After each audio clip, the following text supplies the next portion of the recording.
Guys, welcome to our own YouTube channel. अभी हम advance discrete mathematics की playlist शुरू कर रखी है हमने। उसका सेकंड पार्ट आज हम करेंगे। एक पार्ट हम कर चुके हैं जिसमें बेसिक मैंने बताया था।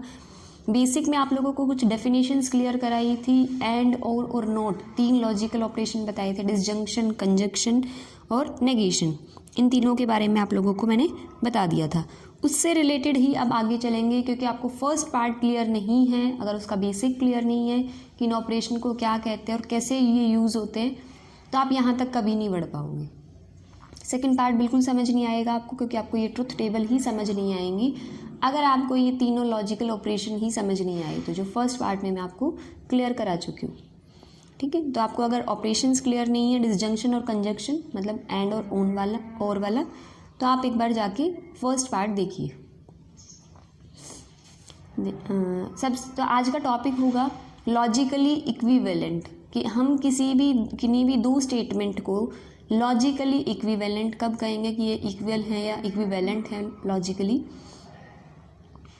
जब वो दोनों की दोनों स्टेटमेंट की जो फाइनल ट्रुथ टेबल आएगी वो अगर इक्वल है।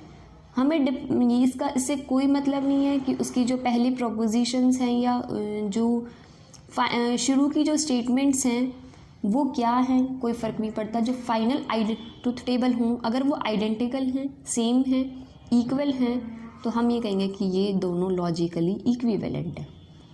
ठीक है, जैसे एक एग्जाम्पल आपको मैं करा रही हूँ, उससे आपको समझ आ जाएगा।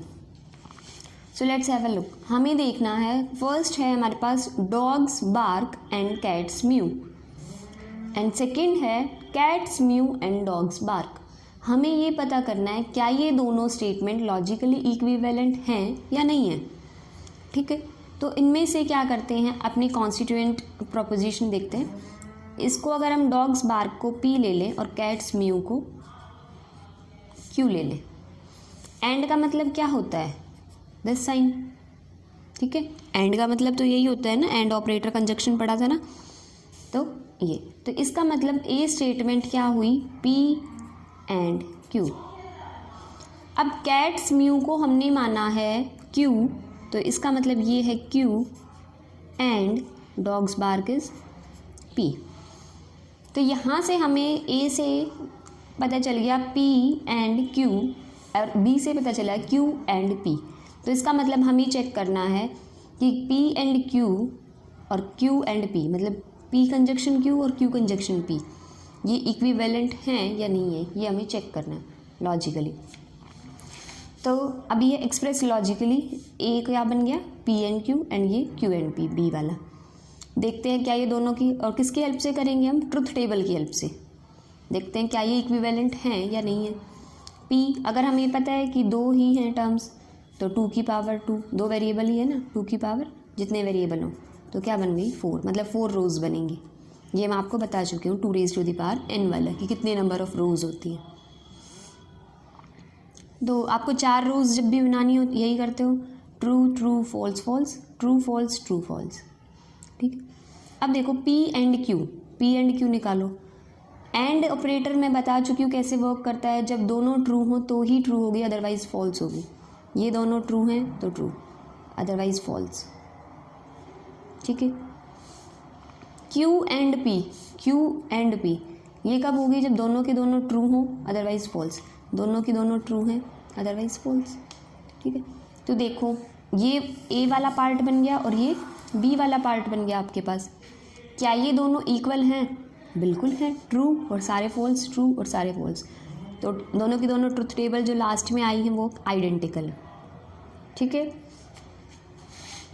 तो ये दोनों के दोनों हम ये कह सकते हैं A and B statements are logically equivalent. एक और एग्जाम्पल दे रखा है, नेगेशन, ये आपको पता भी होना चाहिए, negation of a negative statement is equal to the statement. जैसे नेगेशन ऑफ अ स्टेटमेंट, इसको तुम ये मतलब मैथ्स की टर्म में बता रही हूँ, वैसे नेगेशन अलग है, बिल्कुल ऑपोजिट है, माइनस से इसका कोई लेना देना नहीं है। जैसे हम बोलते थे ना, negative of a negative number, negative of a negative number is the number itself, minus of minus P is plus P. ठीक है, इसका और इस स्टेटमेंट का कोई कंपैरिजन नहीं है, सिर्फ मैं बता रही हूँ ये इक्वल नहीं है। ये माइनस आपको सिर्फ दिमाग में ये कॉन्सेप्ट क्लियर करने के लिए यह है कि जैसे माइनस में करते थे ऐसे ही इधर आपको डिस्क्रीट में भी नेगेशन वाले स्टेटमेंट में ऑपरेटर में काम करना है। इसका मतलब माइनस बिल्कुल नहीं होता है, ठीक है। तो negation operator, not operator, minus नहीं लगा सकते हो आप इधर। तो negation of a negative statement is the statement itself, ये हमें प्रूव करना और ये चेक करना है। इस लॉ का भी अपना एक नाम होता है, इन्वोल्यूशन, ठीक है। इन्वोल्यूशन लॉ होता है ये। देखना है क्या ये लॉजिकली इक्विवेलेंट है या नहीं है। लॉजिकली इक्विवेलेंट मतलब ये वाली और ये वाली। इस स्टेटमेंट का या इस लॉ का नाम होता है इस चीज़ का, negation of a negative statement is the statement itself. तो P not P, negation of a not P या not of a not P, तो ये इसके इक्वल आएगा। तुम देख सकते हो क्योंकि इसमें तो एक ही वेरिएबल है तो दो ही रोज बनेंगे। 2⁻1 करके देख लो, दो ही रोज बनेंगे, ट्रू और फॉल्स। अब ये यूनरी ऑपरेटर होता है, मतलब यूनरी मतलब वन, मतलब एक ही वेरिएबल पे काम करता है। ट्रू का नेगेशन फॉल्स, फॉल्स का नेगेशन ट्रू, फिर इसका नेगेशन करना है, इसका नेगेशन, फॉल्स का नेगेशन ट्रू, ट्रू का नेगेशन फॉल्स। क्या ये दोनों इक्विवेलेंट आए? बिल्कुल आए। तो हम ऐसे प्रूव कर सकते हैं by using the truth table, ठीक है। तो इसे बोलते हैं इन्वोल्यूशन लॉ। नेक्स्ट एग्जाम्पल दे रखा, show that the statement forms negation of a P and Q and not P and not Q are not logically equivalent. हमें ये शो करना है कि ये दोनों के दोनों लॉजिकली इक्विवेलेंट नहीं हैं। तो इसे आप आसानी से, अब तो मैंने ऐसे क्वेश्चन आपको करा दिए हैं नॉट और एंड और वाले, तो easily shown by truth table. ऐसे ही ट्रुथ टेबल बनाएंगे और हो जाएगा। 4 रोज वाली बनेगी क्योंकि इसमें 2 वेरिएबल्स है P एंड Q। आगे एक रिमार्क दे रखा है कि अगर तुम P एंड Q पे नॉट लगाते हो तो नॉट अंदर जाने से एंड को और बना देता है और को एंड बना देता है, ठीक है। तो not of P and Q is not P और not Q, not of P और Q is not P and not Q, ठीक है। इन्हीं को बोलते हैं डी मॉर्गन्स लॉ, ठीक है। लॉजिकल ऑपरेटर पे आपको De Morgan's law most important laws हैं, आगे दोबारा आएंगे वहाँ आपको पूरा कॉन्सेप्ट क्लियर कराऊंगी। नेक्स्ट है use De Morgan's law to write negation of -1 is less than x is less than equals to 4। इसका नेगेशन लिखना है हमें। तो इस स्टेटमेंट का मतलब क्या है, x जो है वो -1 से बड़ा है, 4 या 4 से छोटा है, ठीक है। तो डी मॉर्गन लॉ बता रखे या देखो, डी मॉर्गन लॉ है, इसमें एंड ऑपरेटर वाला है, एक स्टेटमेंट दूसरी स्टेटमेंट, बीच में एंड ऑपरेटर, ठीक है। तो इसका हमें क्या निकालना है, नेगेशन। तो इस तरह का बन गया ये and not operator P and Q।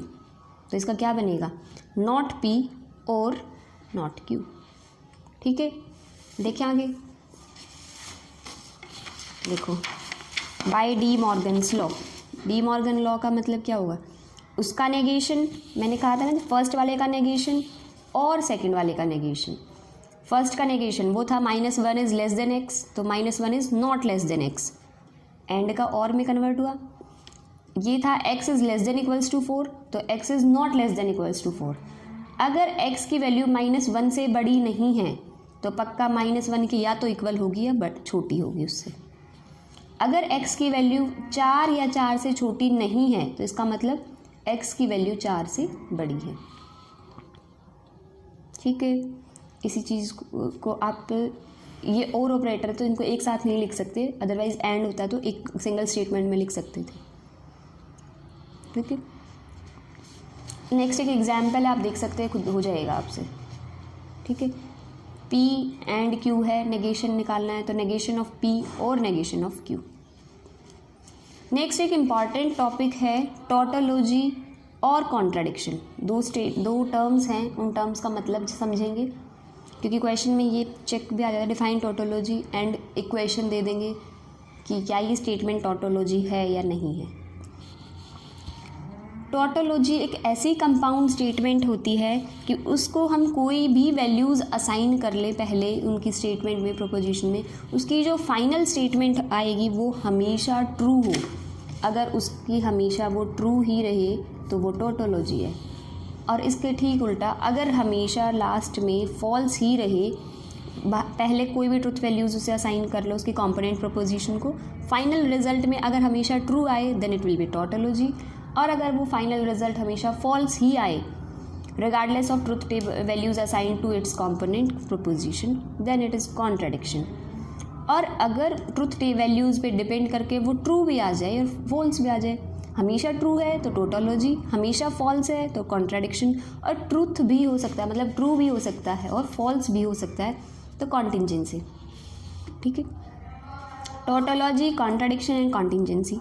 I hope तीनों की तीनों स्टेटमेंट या ये कीवर्ड्स, ये टर्म्स आपको क्लियर हो गई होंगी कि क्या होता है। अब एग्जाम्पल से समझेंगे हम। एक कॉन्ट्रडिक्शन का एग्जाम्पल देंगे और एक टोटोलॉजी का। चेक करना है P और ऑपरेटर एंड Q, ये क्या है, क्या ये कॉन्ट्रडिक्शन है, क्या ये टोटोलॉजी है।